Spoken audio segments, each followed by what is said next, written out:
Hey friends, Kevin here, and today we're going to talk about 3 things that every van dweller, every RV owner, everybody doing van life or even doing these adventures, maybe even on the weekends, needs to carry in their vehicle. May even have a couple of bonus ones for you, but we're going to concentrate on these 3. So let's get to it.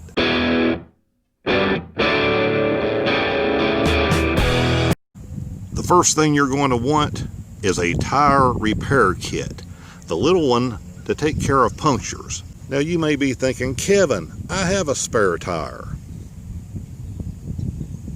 You'd better have. But that's not the issue.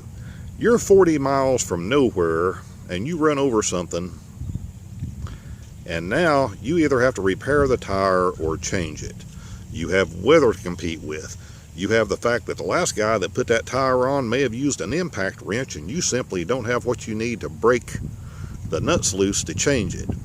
If you have a puncture, it is a lot easier just to seal that puncture.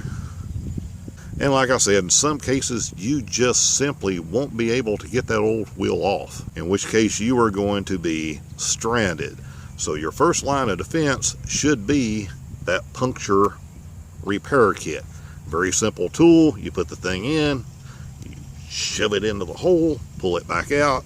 Your little hole is sealed. That brings us to the number 2 thing you should always have with you, and that is going to be something to inflate your tire with. So you need a 12-volt inflator. Plug into the cigarette lighter and pump a tire up, because again, if you're like most people, you travel around your little town most of the time. You know where everything is. You know where every garage is. You know where every convenience store that has, some type of little air machine that you can drop $1 in is.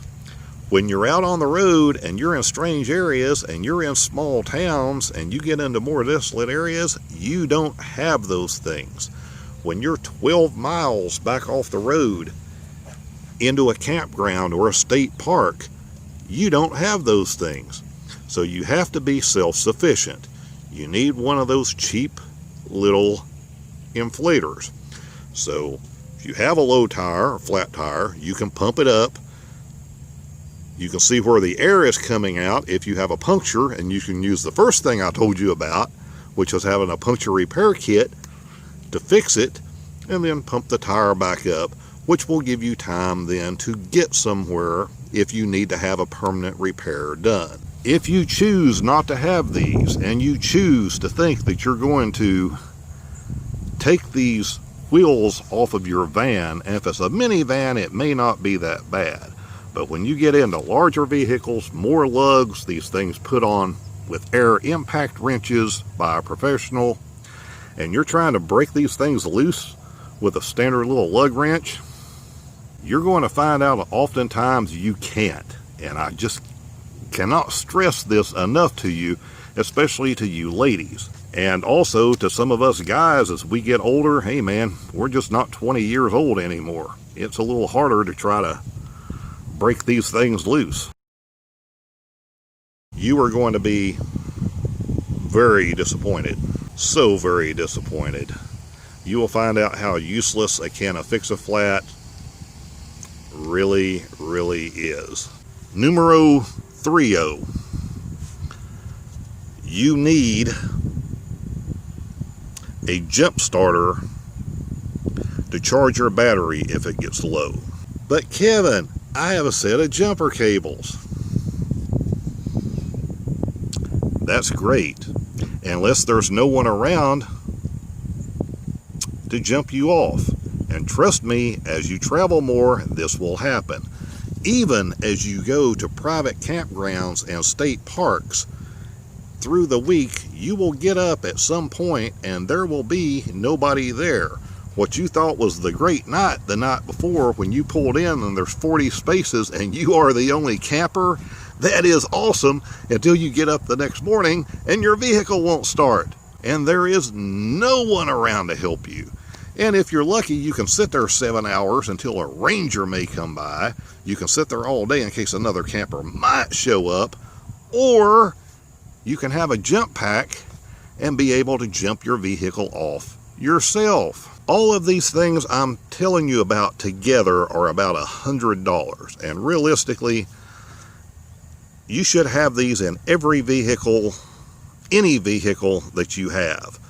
But it's especially important when you are doing, again, camping, van dwelling, van life, in an RV for the first time, whatever it is that you're using, car camping, whatever it is you're doing, you have got to learn to be self-sufficient. And to be self-sufficient, and that is going to be the difference between being successful at what you're trying to do and having it turn into a nightmare. You've got to have these 3 items. Now, I promised you a couple of secret bonus ones, so here they are. Number 1, you need a spare key. And a lot of vehicles are sold now, especially these newer vehicles that have these funky keys and with all this stuff in them, and it's $100 sometimes to get a key blank and have another key made. You really need to eat that expense. You really need to have a spare key made, because I guarantee somewhere out in the woods you are going to lose your keys or lock your keys in a vehicle. Again, this is a situation where there may be no one around to help you. And even if there are people around, they probably can't help you. If you've ever had to call a locksmith and you know how expensive it is to have a locksmith in your town to come out 2 miles to wherever you are and do whatever you need done, imagine how expensive that is going to be when you're 27 miles into the middle of nowhere. You're 46 miles from the nearest town that actually has a locksmith. Imagine what that rate's going to be to have them drive out there and back and take care of you. So even if you're looking at $100 to have one of these newer keys made, do it. Find some place you can hide that thing on the outside of your vehicle. Bonus tip number 2, jumper cables. It never hurts to have a set of jumper cables, but I can tell you, off in the woods in Never Never Land, it's not going to be of a lot of value, but you're going to run across this just being out. And trust me, if you carry jumper cables, it's going to be way more for you to help other people out than it is for other people to help you out. But you're going to run across this just stopping at Walmarts, just stopping at stores in little towns. These poor people are just stuck and stranded, and you know, sometimes they're down on their luck a little bit, and you can tell they don't have enough. And it's nice to be able to jump out and get these people going and back on the road again. Carry a set of those just to help other people out. Carry the stuff I'm telling you to carry to be self-sufficient and help you out in your RV, van life, van dweller type adventures. So let me know down in the comments what you thought. Am I right? Am I wrong? Do you carry these things? Have I got you at least thinking about carrying these things? Let's get a discussion started, and we'll talk soon.